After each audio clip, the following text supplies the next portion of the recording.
નમસ્કાર, the red ગુજરાતમાં આપનું સ્વાગત છે। શિયાળામાં શાક મોટે ભાગે સસ્તા હોય છે તો ઉનાળો આવતા જ તેના ભાવ વધી જતા હોય છે। હવે ધીમે ધીમે દર્શક મિત્રો શિયાળાની વિદાય અને ઉનાળાની શરૂઆતનો સમય નજીક છે। એક તરફ કાળઝાળ ગરમીનો અનુભવ પણ થવા લાગ્યો છે દિવસ દરમિયાન, તો એક તરફ આપણે વાત કરીએ તો દિવસે ને દિવસે વધતા તાપમાનની સાથે સાથે મોંઘવારી પણ દિવસે ને દિવસે વધતી જઈ રહી છે, જેને લઈને મોંઘવારીનો માર સહન કરી રહી જનતા જે છે તે પહેલેથી જ આ મોંઘવારીથી પરેશાન છે। એવામાં ઉનાળાની શરૂઆત પહેલાં જ શાકભાજીના ભાવમાં સતત વધારો થતો જોવા મળી રહ્યો છે અને આ વધતા જે ભાવ છે તેમાં ગૃહિણીઓનું ટેન્શન તેને વધારી દીધું છે। ખાસ કરીને જો આપણે લસણની વાત કરીએ તો લસણના ભાવ અત્યાર સુધીના સૌથી ઊંચા સ્તરે પહોંચી ગયા છે। આના કારણે જ ભારતમાં અને ખાસ કરીને ગુજરાતમાં ઘર પરિવારોમાં રસોડાના બજેટ પર ગૃહિણીઓને તેની અસર પડી રહી છે। એટલું જ નહીં, એવું જાણવા મળી રહ્યું છે કે ખરીદનાર અને વેચનાર બધાને જ લસણના ભાવ નડી રહ્યા છે। ઉપરથી લસણના ભાવ ઘટે તેવી પણ કોઈ શક્યતા દેખાતી નથી તેવી દર્શક મિત્રો ચર્ચાઓ થવા પામી છે। તો ગુજરાતમાં લસણ આટલું મોંઘું કેમ અને ક્યારે ઘટશે આ લસણના ભાવ? વાત કરીએ ડિટેલમાં તો ખબર અનુસાર અમદાવાદના બજારોમાં લસણના છૂટક જે ભાવ છે તે 400 થી 450 રૂપિયા પહોંચી ગયા છે। હવે લસણના ભાવમાં જંગી વધારાનું કારણ શું? તો આ ભાવ વધારાનું મુખ્ય કારણ લોકોમાં લસણની વધુ માંગ અને હોલસેલ બજારમાં પુરવઠાની અછત માનવામાં આવે છે। લસણનું ઉત્પાદન વર્ષમાં 2 વખત કરવામાં આવે છે, રવિ અને ખરીફ ઋતુમાં। હવે ખરીફ ઋતુમાં જૂન જુલાઈમાં તેની વાવણી થાય છે અને ઓક્ટોબર નવેમ્બરમાં લણણી, અને રવિ ઋતુમાં સપ્ટેમ્બર નવેમ્બરમાં વાવણી થાય છે અને માર્ચમાં લણણી। દર્શક મિત્રો, બાદમાં તે લસણ બજારમાં આવે છે। હાલમાં બજારોમાં આવતા જથ્થાબંધ લસણ માર્ચ મે સમયગાળા દરમિયાન લણવામાં આવેલ રવિ પાકના છે। આ સ્ટોક ખતમ થવાનો છે, પરંતુ નવા ખરીફ લસણની આવક હજુ શરૂ થવાની બાકી છે। પરિણામે લસણનો પુરવઠો ઘટ્યો છે, જેના કારણે જથ્થાબંધ ભાવમાં વધારો થયો હોવાનું કહેવાય છે।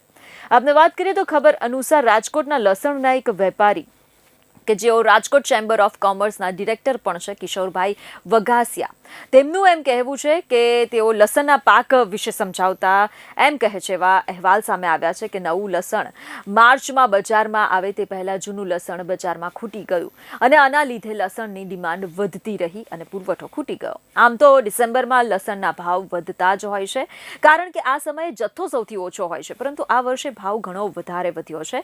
આનું મુખ્ય કારણ છે સ્ટોકની અછત।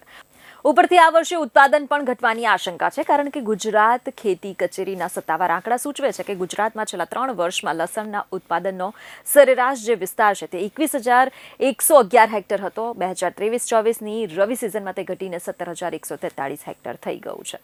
એટલે લસણનું ઉત્પાદન આ વર્ષે ઘટશે અને તેથી આ વર્ષે લસણની બજારમાં તંગી રહેશે।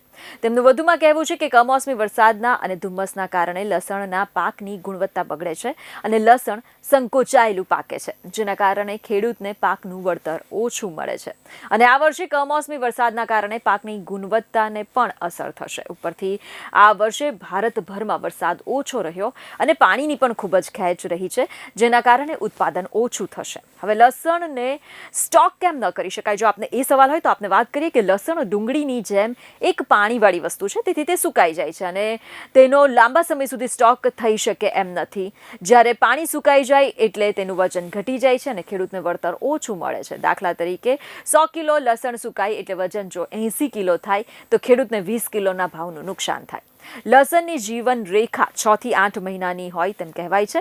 જો લસણ આખું વર્ષ સ્ટોક કરી શકાતું હોત તો ખેડૂતો અને વેપારી એને સ્ટોક કરી શકતા હોત અને ધીરે ધીરે બજારમાં લાવતા હોત, જેથી તેના ભાવમાં મોટી ઊંચ નીચ ન આવે, પરંતુ એવું નથી।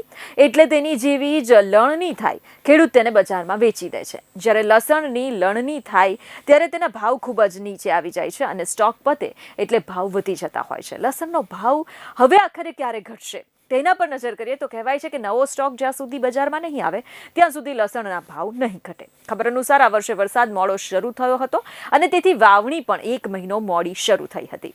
તેથી આ વર્ષે નવો પાક પણ બજારમાં આવતા હજી 1 મહિનો લાગશે તેમ કહેવાય છે।